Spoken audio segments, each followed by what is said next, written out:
भोपाल से, जहां पर शॉपिंग मॉल में नमाज पढ़ने पर विवाद।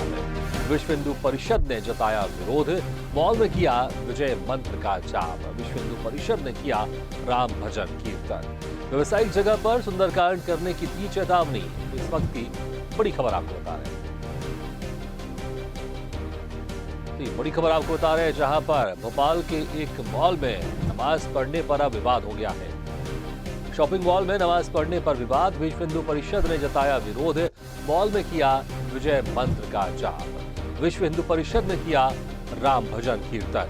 व्यवसायिक जगह पर सुंदरकांड करने की दी चेतावनी।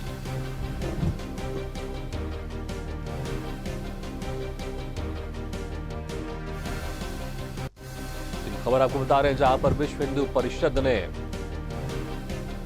मॉल में नमाज पढ़ने के बाद मॉल पहुंचकर वहां पर राम कीर्तन भी किया, भजन भी किया और अब चेतावनी भी दी है।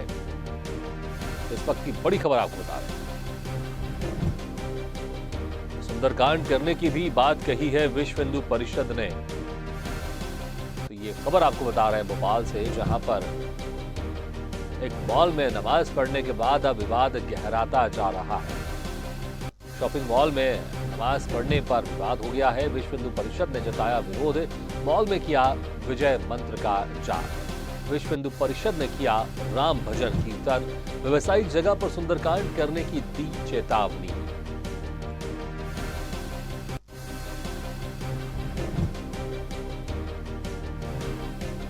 जिस तरह से मॉल में नमाज पढ़ने का मामला सामने आया था, उसके बाद विश्व हिंदू परिषद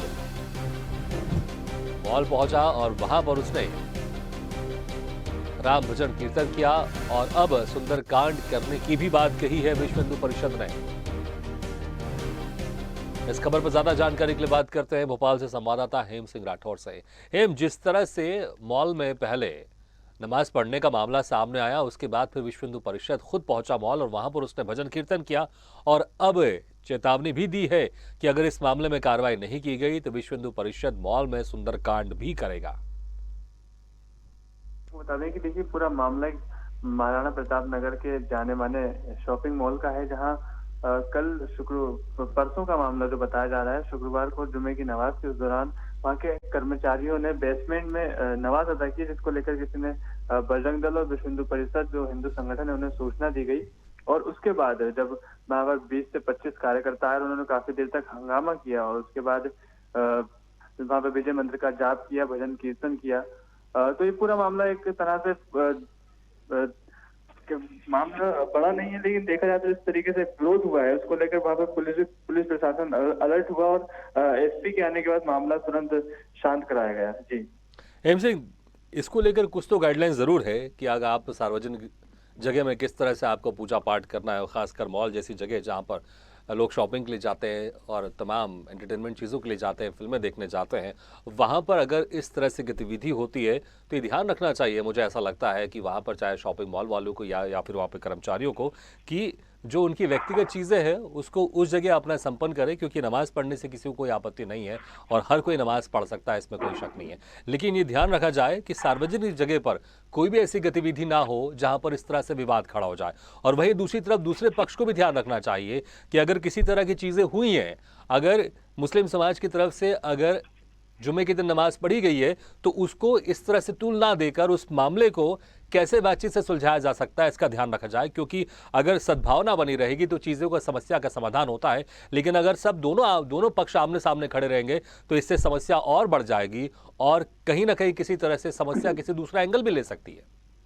जी देखिए भागीरथ जी, पहला मामला नहीं है इस तरह का मामला। अभी पिछले बार भी राजधानी लखनऊ में, जो यूपी की राजधानी, वहां पर सामने आया था, जो एक दुबई का विश्व प्रसिद्ध मॉल है लुलु मॉल, जो अभी खुला हुआ है। वहां पर 3 यात्रियों द्वारा, मतलब जो कहीं जा रहे थे लेकिन शॉपिंग मॉल देखने रुके और वहां पर उन्होंने नमाज की। उसके बाद पूरा मामला देश भर में गूंजा, उसको लेकर विवादित टिप्पणियां हुई और कई हंगामे खड़े हुए। उसके बाद पुलिस प्रशासन ने कार्रवाई की, खुद सीएम योगी ने उसमें एक्शन लिया। जिस तरह से वो मामला हुआ, फिर उसके बाद ये मामला सामने आया। तो आपने बिल्कुल सही कहा, एक गाइडलाइन है जिसका पालन सभी को करना चाहिए। तो बिल्कुल इस तरह की घटना आगे से ना हो, ये इसी बात का पुलिस प्रशासन और सभी को ध्यान रखना चाहिए जी। बिल्कुल हेम सिंह, क्योंकि कुछ पक्ष लोग ऐसे बैठे रहते हैं, इस तरह के मामलों को उठाने की कोशिश की जाती है और मैं दोनों पक्षों की तरफ से कहूंगा कि दोनों पक्ष इन चीज़ों का ध्यान रखें कि कोई भी ऐसी गतिविधि ना हो दोनों पक्षों की तरफ से कि किसी तरह से समाज में जो सद्भावना है, जो एक भारत की जो एक संस्कृति है, उसमें कहीं किसी तरह से हानि पहुंचे। हेम सिंह, बहुत बहुत शुक्रिया इस तमाम जानकारी के लिए।